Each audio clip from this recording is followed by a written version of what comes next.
After beating all of the difficulty 6 holograms solo, I've wanted to make a video talking about their difficulty level, their bugs and issues that I've encountered, and how fun I thought they were. Also, if there's any strategies that I've picked up that I think might help some people who are struggling with the fights, I'll mention those as well. One thing I'll state right at the beginning, I actually don't know how to pronounce Felian Berengal correctly. Maybe I said it right, maybe I messed it up. I'm just going to refer to it as Monkey for the video. So let's go through their difficulty level when you're just starting to fight the holograms, so you're very early game and you haven't even beaten difficulty 1 yet. Which order do I think that you should fight them in? First would be in Permanence Heron. Second would be Morning Aches or Monkey. It really does depend. If you think you have enough damage, then Monkey is a more predictable fight. If you think you're lacking damage, then go with Morning Aches. It has a more complex moveset, but it has way less health, so it's much easier to beat.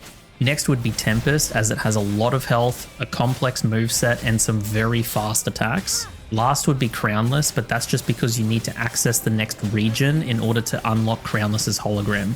The other list I want to do is the challenge level, or how much the boss challenges you at difficulty 6, listing from easiest to hardest. This is also the order that I am going to use when we're actually talking about all the bosses. So the first 3, you can basically put them in any order that you want, as they are very similar levels of difficulty, just different types of difficulty. But this is my opinion.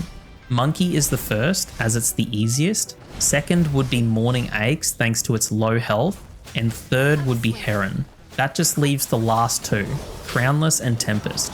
If it was purely based on how much trouble each boss gave me, I would be easily giving the crown to Crownless. He gave me way more trouble than Mephis ever did. For reference, I was able to clear Tempest solo no-hit before the parry bug was fixed in 1 hour and 10 minutes. When the parry bug was fixed, it took me 12 minutes to get a solo no-hit run with Dan Jin. Crownless though took me over the course of about 4 days, about 6 hours total. Crownless has given me way more trouble, and I've definitely learnt that fight way more than I've learnt Tempest. But if we're talking generally, like you have access to a whole team, so you have buffs and healing for your DPS, unfortunately Crownless is going to remain Crownless because Tempest is still the king. So that's our list. So let's go through and talk about each of the holograms. First, the Monkey boss is by far the easiest to learn, but not the easiest to kill. He has a lot of health, so you need to have enough DPS, but the trade-off is he's very predictable. His moves are basically in the same order every time, and I want to go through them all so that you can get an idea of why I think it's so easy. In phase 1, he will start off by doing a double fist sweep, after which the clone will throw poo at you. If you have any poo, fling it now. Next, he'll throw a wild right hook, and his buddies will try to hit you too. Fucking bitch! Next, he'll let you know how much he loves you. I still love you! And then you get the option to either reject him. You can also choose to just dodge his loving embrace. Or the third option, you can become a bottom.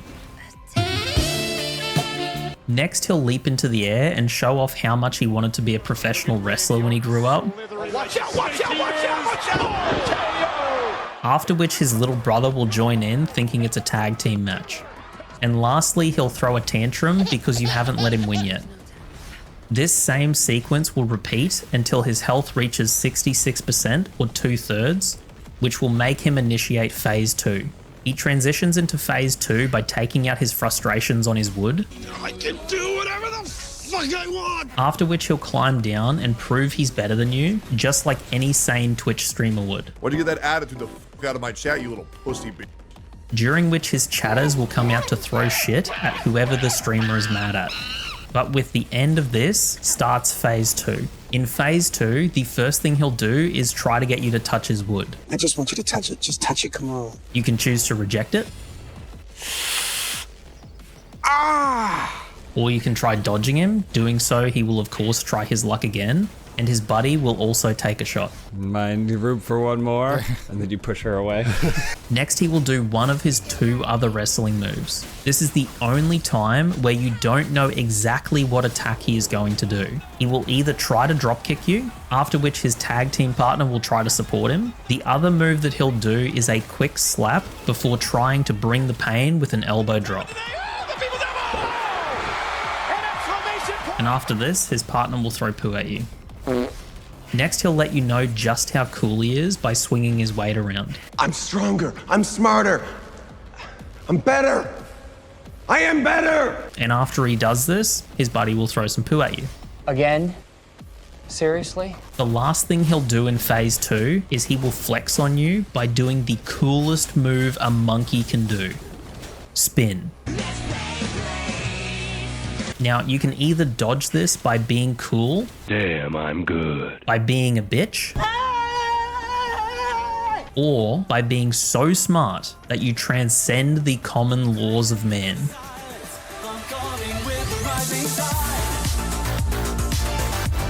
Get the fuck down from there. I'm popping, y'all. He will repeat the phase 2 sequence until he's immobilized, in which when he recovers, he will reset by doing the phase 1 to phase 2 transition attack and then start the same sequence over again. Because of this, his moves feel very planned, making it hard for the fight to throw something at you that you weren't prepared for. The clone monkeys can spawn off screen if you're too close to the boundary, and they can also spawn behind the boss, making it hard to see what they're doing and when they're doing it.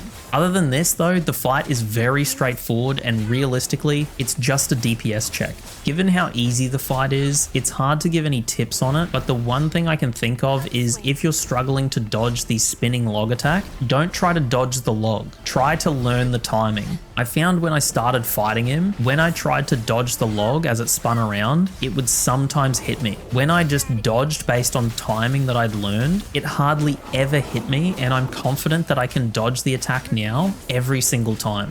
If I was to give this fight a score, I think I would give it a 6 out of 10, since the more you fight it, the more you realize it's just a DPS check. So next up, let's talk about Morning Aches.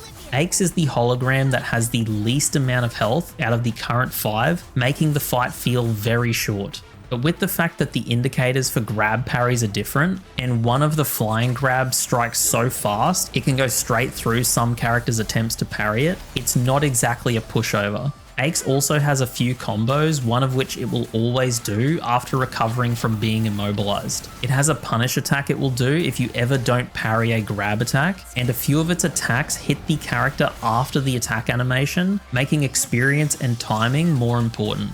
One of the bugs Aches has is it starts to fly higher into the air after some attacks, making some of the melee characters' attacks miss, and even some parry attempts can miss because of this. A disappointing thing about Aches is the fight doesn't actually get any harder after difficulty 4. If it actually does, I don't know what it is. Difficulty 5 and 6 are basically the exact same fight, just with more health. I would have loved to see it get something unique for the last difficulty to make it feel like it really was the final version of the boss. So some tips I can give: after it uses the split laser beam attack or you miss a parry, move away from the boss. The boss is going to send out a homing blade barrage 1 time for the laser attack and 3 times for a missed parry. If you're too close to the boss, there are 2 problems. The blades being sent out of its body are actually an attack as well, so if you're really close to the boss, that can hit you and it does a lot of damage, and if you're too close in general, the blades can miss your character, and if they do, they start to go ballistic,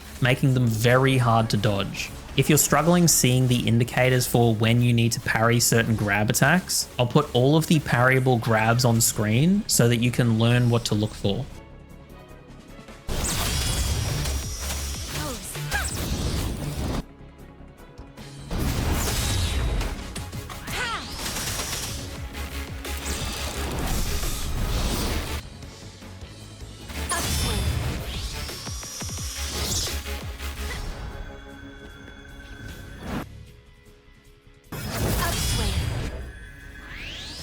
Whenever Aches turns into a ghost like this, it's going to do a grab attack that you can parry, so you can use this information to prepare for its next move.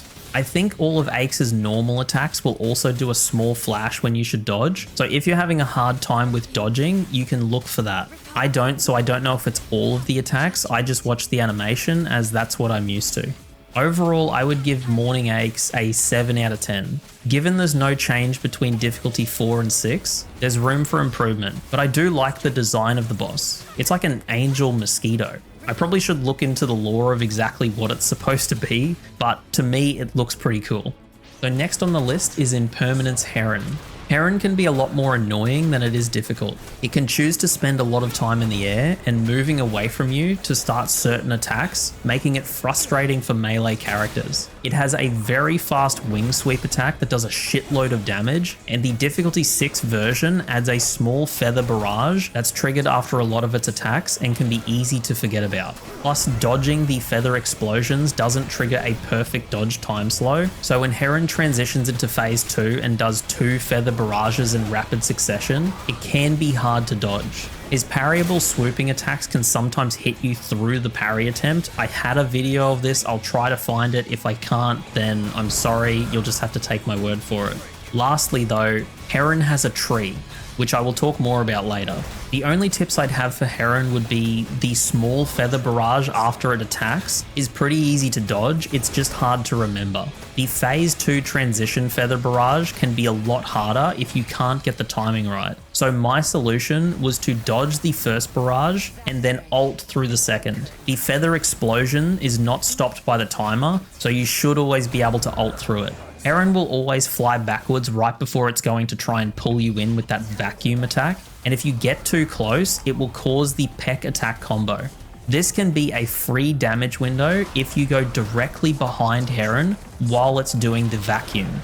Make sure to be at its back though, as if you get too close to the sides, it can still trigger the peck combo. If Heron backs up onto the border, run to the left, spinning Heron to face you, and just before the vacuum attack starts, run around to the back of Heron and start to DPS. You want to spin him to the left, since if you spin him to the right, the head can body block you while you try to run around. The last tip is to stay close to Heron in phase 2, and if you see it start to fly into the air, immediately run underneath it. It does a fire breath attack and it won't be able to spin and hit you if you're underneath it. If it launches very fast into the air, that's not a fire breath, that's a slam attack. You need to dodge that, you can't just go underneath it. Overall though, Heron seems to lack any unique bugs, making it seem like a very fair fight, favoring ranged DPS characters depending on how much time it wants to spend in the air. And I would give it a rating of 7 out of 10.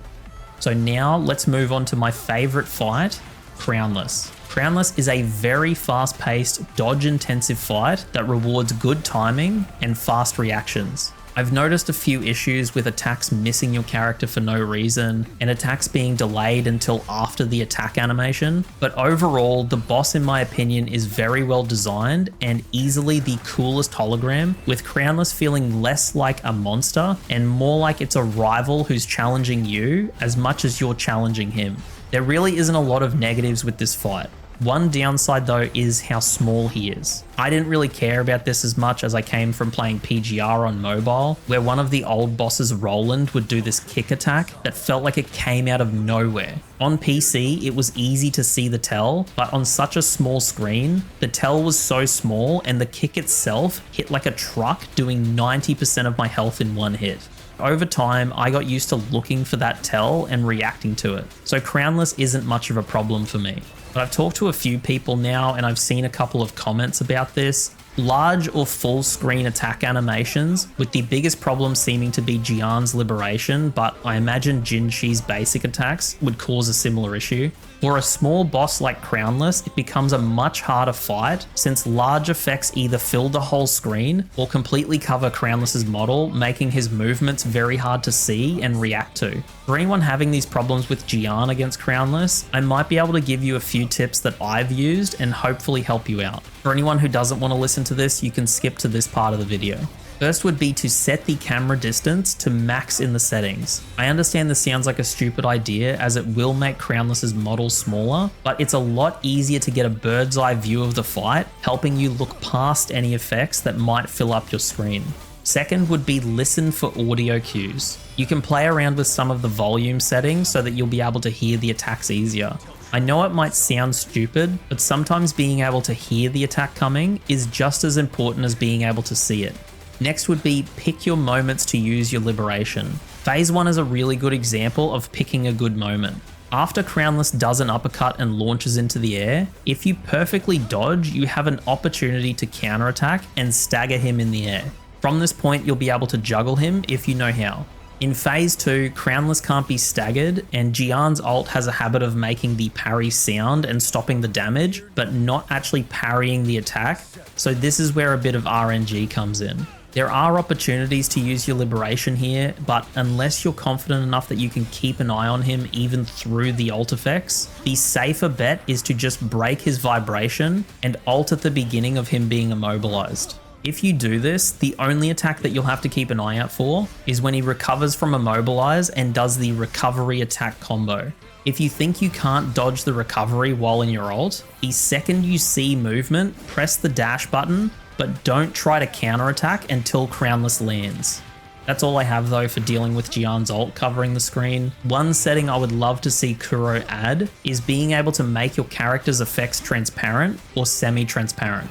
When you're struggling to see, you start to realize that even though Jian's ult is really cool, it's better to be able to see the enemy's effects than it is to see my characters. Like I said before, I'm not someone who's struggling with this, so I don't need this sort of thing, but I would rather see something like this added for people who are having this problem, so that people who are similar to me and really like Jian, or you like Jin Shi, or whatever character has a similar problem in future, you shouldn't feel like the fight is naturally harder by simply choosing to play your favorite character.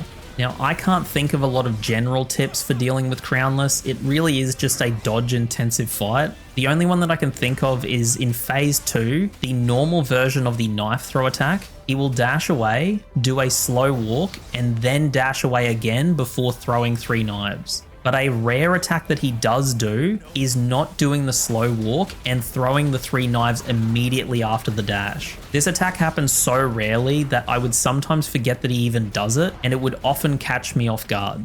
Going back to talking about Crownless though, I would give this fight a 9 out of 10. I did get aggravated trying to solo no-hit it, but once I finally beat him and took a break, I can go back to this fight and just enjoy it now.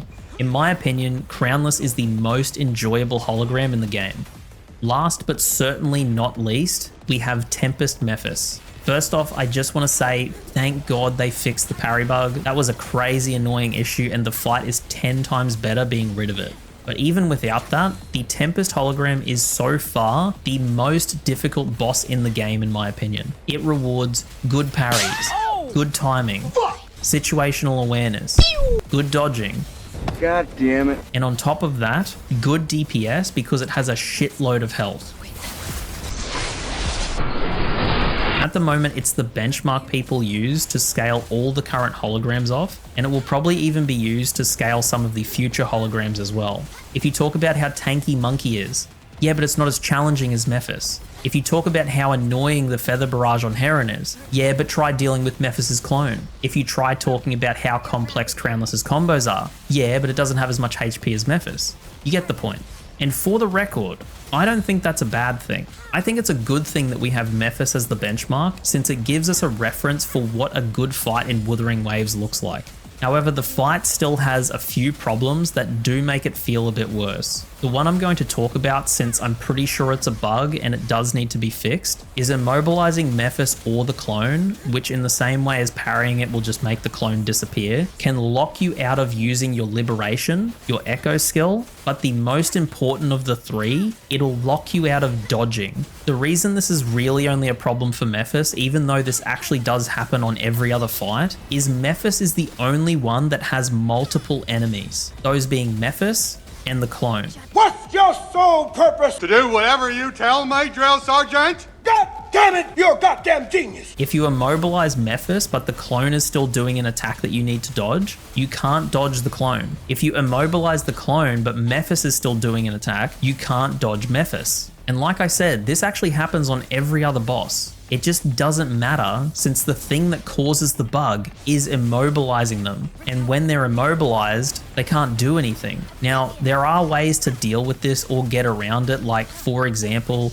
Dan Jin, since her heavy attack has iframes. However, for characters that can't deal with this is definitely the new biggest issue with the fight. It used to be the parry bug, which was definitely way worse than this, but now this is the only bug that I'm aware of for this hologram. Some tips for dealing with Mephis is situational awareness. The clone can do a few attacks from off screen if you're not careful. For people who are using lock-on, if Mephis is doing an attack that doesn't have a lot of movement like the ultimate that he does, try to position him in between yourself and the middle of the arena. This will give you more visibility, and typically the clone won't actually spawn off screen if it can. The clone is a lot more likely to do so if you're around the edge of the arena where it can't spawn in front of you. So where you can, don't do this, do this.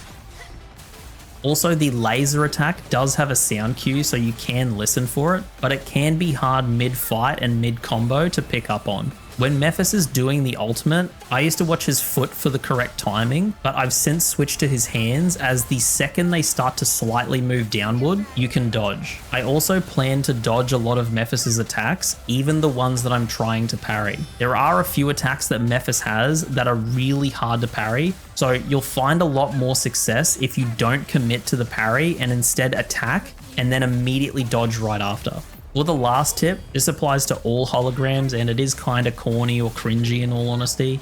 Don't be afraid of failure. Every failed attempt is knowledge you accumulate towards success. Odds are Mephis will kill you. His clone will kill you. The other holograms will kill you. But every situation you fail has something that you can learn from it or you can improve on. It's just a matter of finding out what it is. Having said all that, given the way the Mephis fight plays and the level of challenge it offers to the player, I'm going to give it an 8 out of 10. It's a really cool fight that I like a lot, but it's just not as fun as Crownless, despite being more of an overall challenge.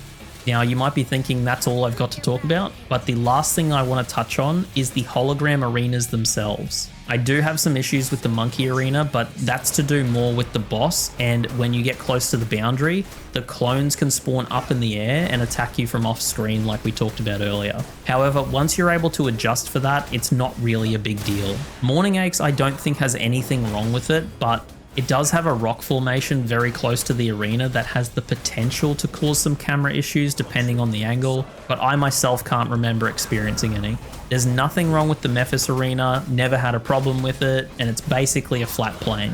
However, I will mention that there's I don't know if I want to call it a bug or a strategy, but there's a way to get outside the arena when you start the fight, causing Mephis to follow you out of bounds, and doing so, you can, I think, use the lightning bolts that happen around the arena to one-shot Mephis. This is absolutely an exploit, and I'll never try it, as it would just take the fun out of the fight, but I know that it does exist. The Crownless hologram does have a mound of snow that intrudes into the arena, and that can cause some elevation problems for certain attacks. I can't remember anything going dramatically wrong because of that snow mound. I do remember missing some attacks because of it, but I don't remember any missed parries or missed dodges. However, the whole reason I'm adding this at the end, and I mentioned it earlier, there used to be a tree in the Heron arena, and enough people must have complained about it since it actually got removed. So credit where credit is due, that's a W for Kuro. However, just for some context of how annoying it was hell to move around since it had roots that would protrude into the arena that were big enough that you had to vault over them, which could mess up you trying to dodge an attack. Also, I only had this happen once, but Heron could glitch up into the tree and get stuck up in the air.